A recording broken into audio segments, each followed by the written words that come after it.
बहनों भाइयों, एक बार जब अटल जी पाकिस्तान के दौरे पर थे, तो एक अविवाहित महिला ने उनसे कहा, उनके भाषण से प्रभावित होकर, आप मुझसे शादी कर लें, लेकिन मुंह दिखाई में मुझे कश्मीर दे दें। मैं भी आपसे शादी करने को तैयार हूं, लेकिन दहेज में मुझे पूरा पाकिस्तान दे दें। मित्रों, मैं याद दिलाना चाहता हूं, 1998 की बात है। अटल जी अस्वस्थ थे और न्यूयॉर्क के अस्पताल में उनका इलाज चल रहा था। उस समय उन्होंने एक कविता लिखी थी और वह धर्मयुग में छपने के लिए उन्होंने उस समय भेजी थी। और उन्होंने संपादक को लिखा कि हो सकता है यह पंक्तियां कविता के लायक न हों, लेकिन ये मेरी जिंदगी का दस्तावेज है। भले ही यह पंक्तियां कविता के लायक न हों, लेकिन यह मेरी जिंदगी का दस्तावेज है। और यह कविता अटल जी के विषम से विषम परिस्थितियों में भी कभी हार न मानने वाली भावना का, मैं मानता हूं, सबसे सुंदर चित्रण है। उन्होंने लिखा था, टूटे हुए सपनों की कौन सुने सिसकी, टूटे हुए सपनों की कौन सुने सिसकी, अंतर की चीर व्यथा पलकों पर ठिक ठिक ठिठकी, हार नहीं मानूंगा, रार नहीं ठानूंगा, काल के कपाल पर लिखता मिटाता हूं, गीत नया गाता हूं।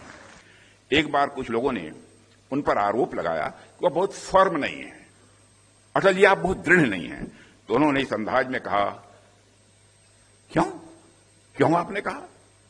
मैं आपसे कहना चाहता हूं कि आप नहीं जानते, भूल गए क्या, मैं अटल भी हूं, लेकिन साथ ही बिहारी भी हूं।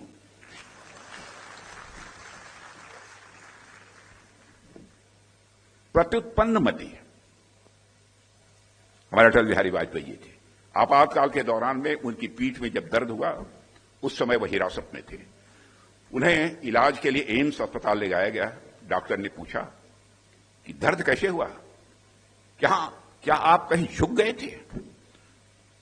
तो कहा, डॉक्टर साहब, जिंदगी में झुकना तो नहीं जानता, कहीं मुड़ गया होगा।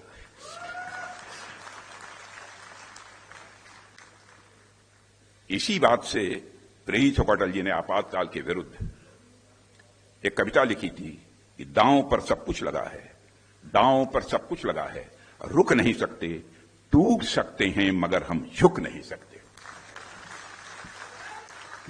एक घटना मैं आप सबके रखना चाहता हूं, 2006 की है। कुछ पत्रकारों ने अटल जी से पूछा, क्या इराक ऑयल कॉन्ट्रैक्ट घोटाले में कांग्रेस को बचाने के लिए पूर्व विदेश मंत्री नटवर सिंह को बलि का बकरा बनाया गया है? तो अटल जी ने जानते हैं क्या जवाब दिया?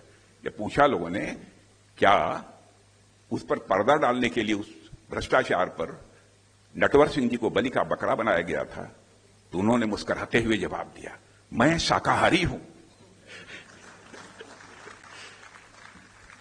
बहनों भाइयों, एक बार जब अटल जी पाकिस्तान के दौरे पर थे, ध्यान से सुनिएगा, जब एक बार वो पाकिस्तान के दौरे पर थे, तो एक अविवाहित महिला ने उनसे कहा, उनके भाषण से प्रभावित होकर, आप मुझसे शादी कर लें, लेकिन मुंह दिखाई में मुझे कश्मीर दे दें।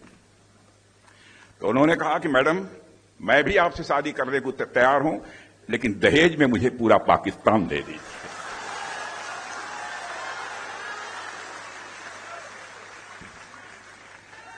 गजब का सेंस ऑफ ह्यूमर था, गजब का सेंस ऑफ ह्यूमर था अटल बिहारी वाजपेयी में।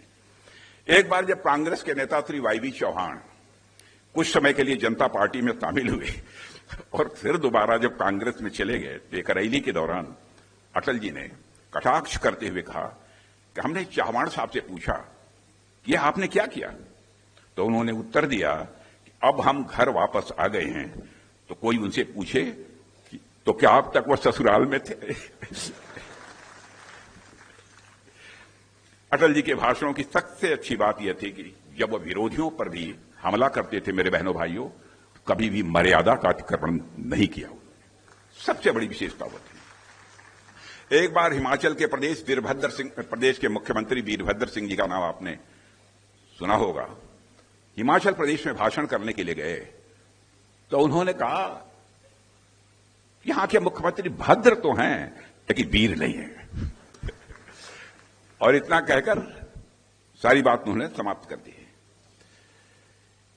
एक महिला ने कहा उनसे कि महिला ने क्या, उनके साथ महिलाएं भी थी, पुरुष थे, तो नवाज शरीफ उसमें से बोल गए थे कि अटल जी, आप तो इतने पॉपुलर हैं कि अब तो पाकिस्तान में भी आप चुनाव जीत सकते हैं। आप ये कल्पना करिए, भारत में ही नहीं, भारत के पड़ोसी देश पाकिस्तान में भी उनके प्रति लोगों का इतना सम्मान था, इतनी लोकप्रियता उनकी थी। साथियों, 1994 की बात है कि भारतीय जनता पार्टी में बहुत लोग शामिल हुए थे और पार्टी की सदस्यता बढ़ रही थी।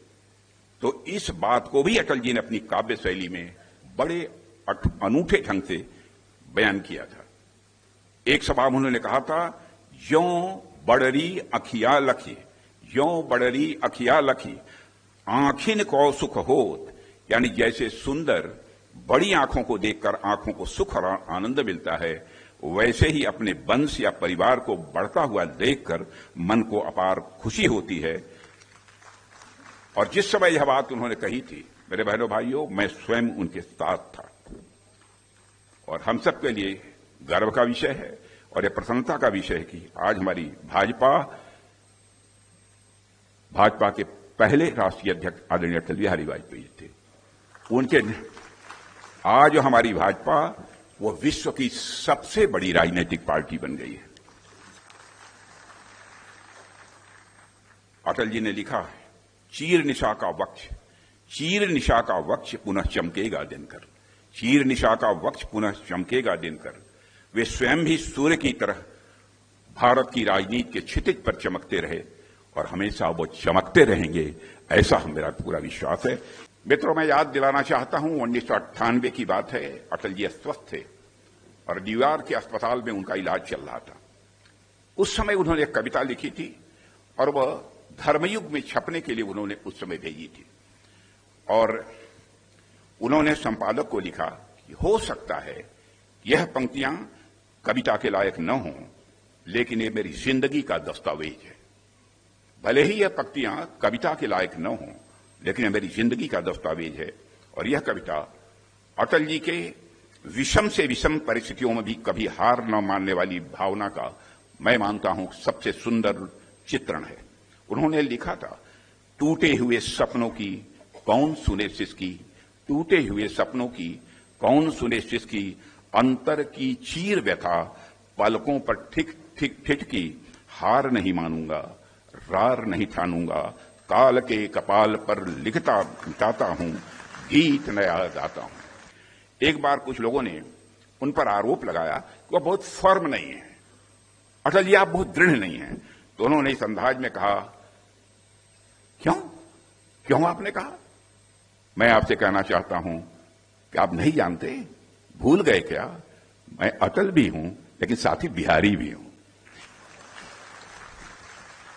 For more of such videos, do like, share and subscribe to ET Now Swadesh.